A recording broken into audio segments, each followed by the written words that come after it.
When the invisible woman became the most powerful person in the room, no one saw it coming.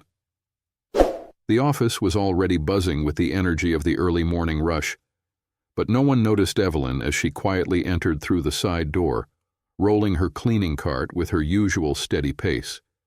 She wore her dark green uniform like armor, her face calm and unassuming, betraying none of the emotions she kept carefully tucked away. To the executives she was invisible, just the cleaning lady. The person who wiped their desks, emptied their trash cans, and occasionally exchanged polite nods with the few who acknowledged her existence. It had been like this for years at Hawthorne and Beck, a thriving corporation in the heart of Dallas, Texas. Evelyn, now in her mid-50s, had grown used to the routine and the dismissive looks. She overheard the jokes they made when they thought she wasn't listening, the way her presence was treated as an inconvenience. "She's not even doing anything right now," someone had muttered just last week as she quietly waited for them to finish their meeting so she could clean the conference room. But Evelyn didn't react. She never did. She kept her head down, her hands steady as she worked. She knew better than to give them the satisfaction of a reaction. What they didn't know, what no one in that office knew, was that Evelyn had a secret so powerful it could turn the entire building on its head. But Evelyn wasn't impulsive. She believed in patience, in watching, in waiting. Today, America's hidden stories would finally be revealed. However, as she made her way down the brightly lit hallways, her calm demeanor hid the fact that she was nearing her breaking point. The morning unfolded as usual. Evelyn polished the glass doors to perfection, vacuumed the thick carpet in the lobby, and organized the cluttered desks of those who never thought twice about leaving piles of paperwork behind. She worked diligently, even as conversations about big deals and promotions floated through the air. One conversation, though, caught her attention. She wasn't trying to eavesdrop. It wasn't her nature. But the voices were loud and impossible to ignore. "The shareholders' meeting is next week," one executive said, his tone smug, bordering on arrogant. "And we've got nothing to worry about. The board loves the numbers, and the CEO is untouchable. No one in their right mind would challenge him." Evelyn paused for just a moment, gripping the handle of her cart tighter. She knew what they didn't. They had no idea how wrong they were. But Evelyn didn't let her thoughts linger for long. There was still work to do, and she had to be ready for what was coming. Hawthorne and Beck prided itself on its sleek, modern image.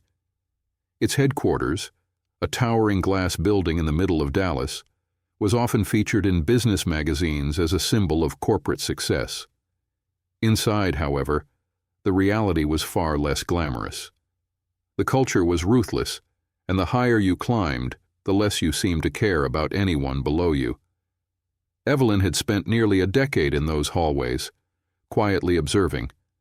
She saw the promotions handed out to the loudest voices, not the most qualified workers. She saw the whispered deals behind closed doors, the way people covered up mistakes by pinning blame on those with no power to defend themselves.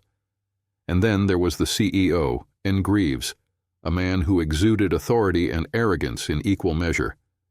Allen was the kind of leader who commanded respect through fear, his voice booming in meetings, his sharp comments silencing anyone who dared to challenge him. Even the boldest executives feared him. To Allen, success was all that mattered, and people were merely tools to be used.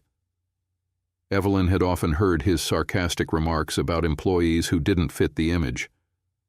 "She's still here?" Evelyn had once overheard Allen say about one of the older secretaries. "Why haven't we retired her yet? It's not like she's adding value." But it wasn't just the comments. The company was rife with unethical practices that were quietly swept under the rug. Bonuses were cut for lower-level staff, even as the leadership team celebrated record-breaking profits. Evelyn had heard whispers about inflated expense reports, shady client dealings, and even the quiet firing of a whistleblower who had dared to speak up. The cleaning staff, Evelyn included, bore the brunt of the toxic culture.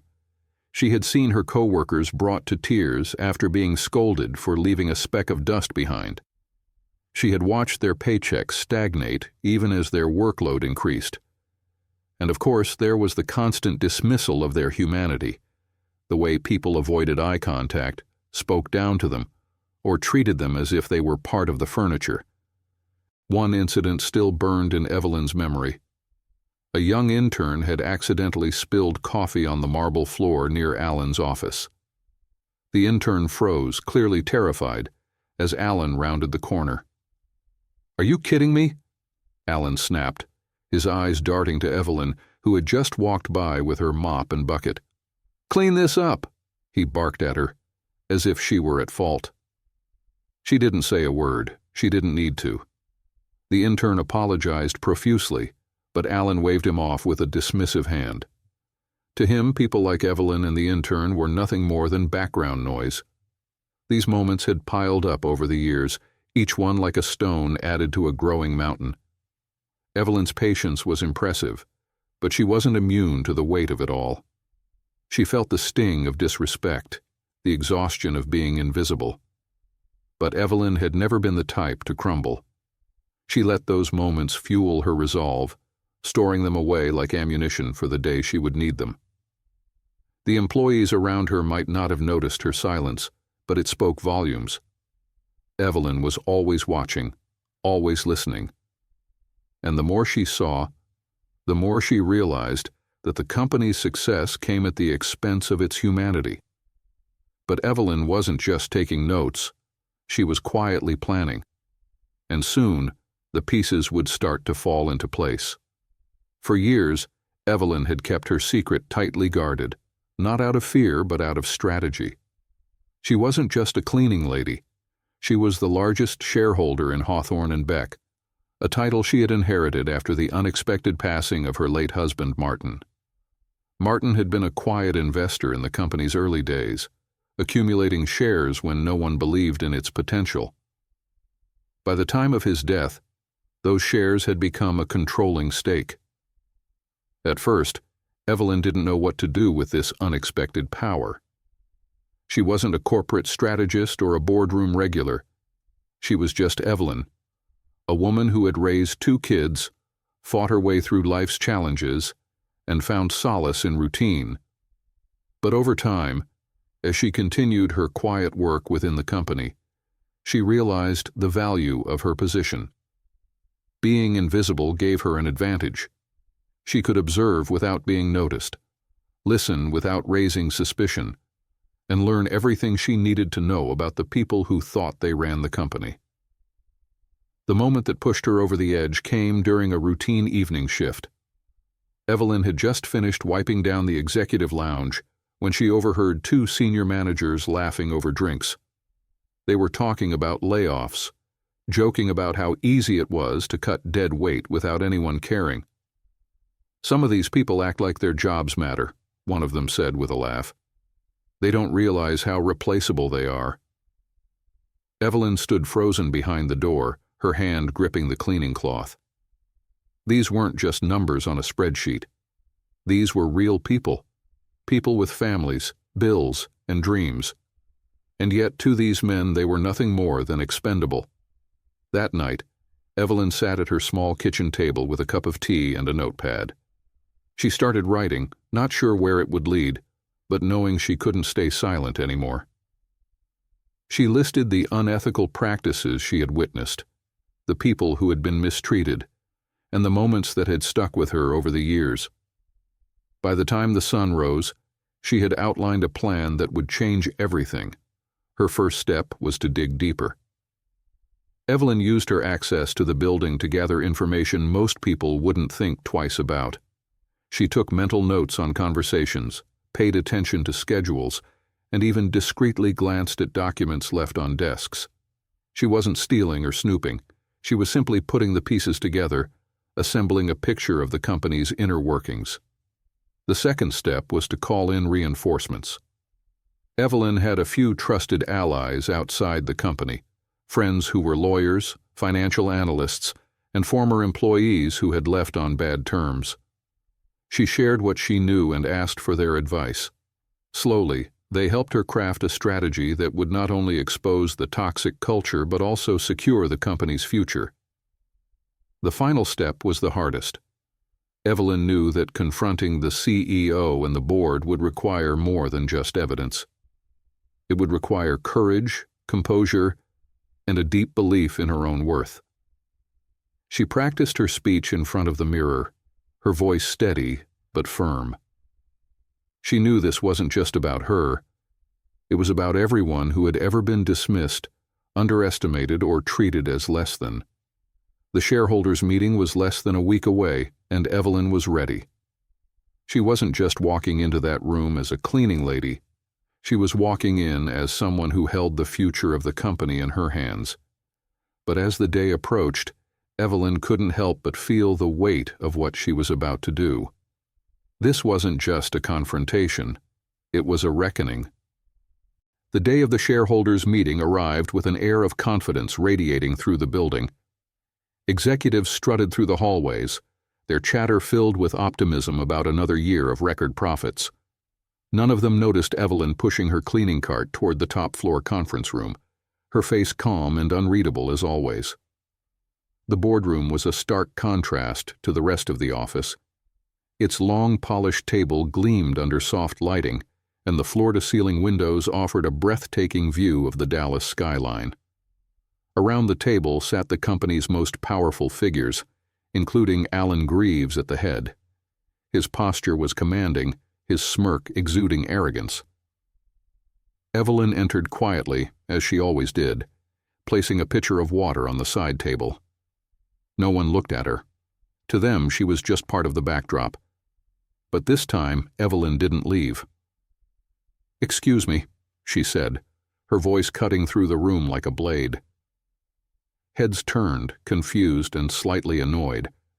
Alan barely glanced at her. "We're in the middle of something," he said dismissively. "I know," Evelyn replied, her tone steady but firm. "That's why I'm here." Alan leaned back in his chair. Alan's condescending smile remained fixed on his face. "Unless you're here to clean up after us, I suggest you leave."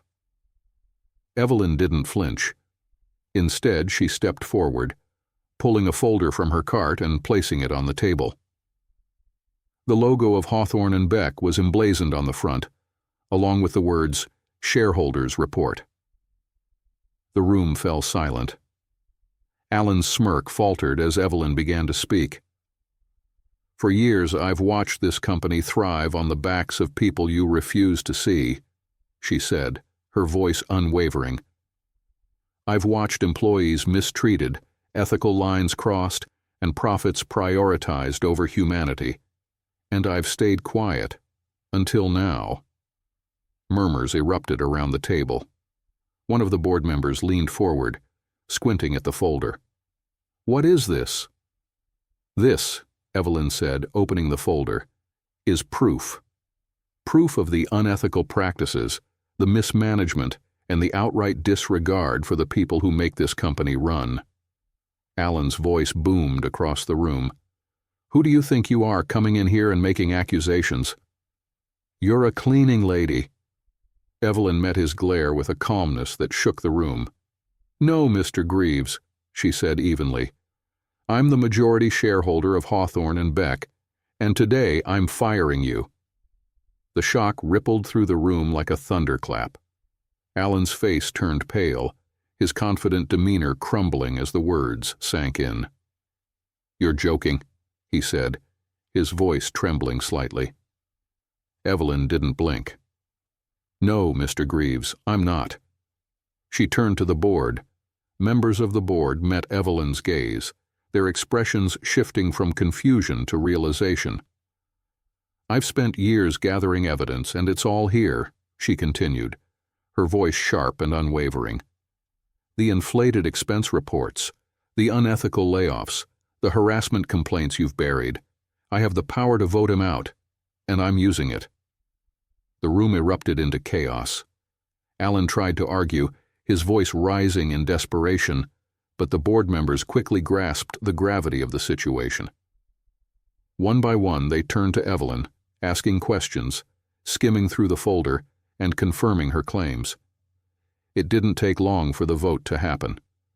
Evelyn had done her homework, and the evidence she presented left no room for doubt. Alan Greaves was removed from his position that same afternoon, his protests falling on deaf ears as security escorted him out of the building. Evelyn stood in the boardroom, her back straight, her expression calm. The executives who had once ignored her now looked at her with a mixture of awe and guilt. But Evelyn wasn't looking for their approval. She had already set her sights on what came next. News of Alan Greaves's dismissal spread through the company like wildfire. By the next morning, the entire office buzzed with disbelief and speculation. How could the cleaning lady, quiet, unassuming Evelyn, have been the majority shareholder all along? Whispers filled the break rooms and hallways, but this time they weren't dismissive. They were filled with respect, admiration, and even a tinge of guilt. Evelyn, however, didn't bask in the attention. She returned to the office the next day, not with a mop and bucket, but with a clipboard and a plan. She wasn't just here to fire a toxic CEO, she was here to change the company's future. In the weeks that followed, Evelyn worked tirelessly to implement changes. She started with the people who had been overlooked for years. Raises were given to the cleaning staff and other underappreciated workers. She made sure the HR department took harassment and discrimination complaints seriously, introducing a third-party watchdog to ensure transparency. She also addressed the toxic culture that had festered under Alan's leadership. The board, once complicit in his actions, now found themselves held accountable. Evelyn insisted on regular training programs focused on ethics, inclusion, and employee well-being. For the first time in years, employees at Hawthorne and Beck felt seen, heard, and valued. But Evelyn didn't stop there.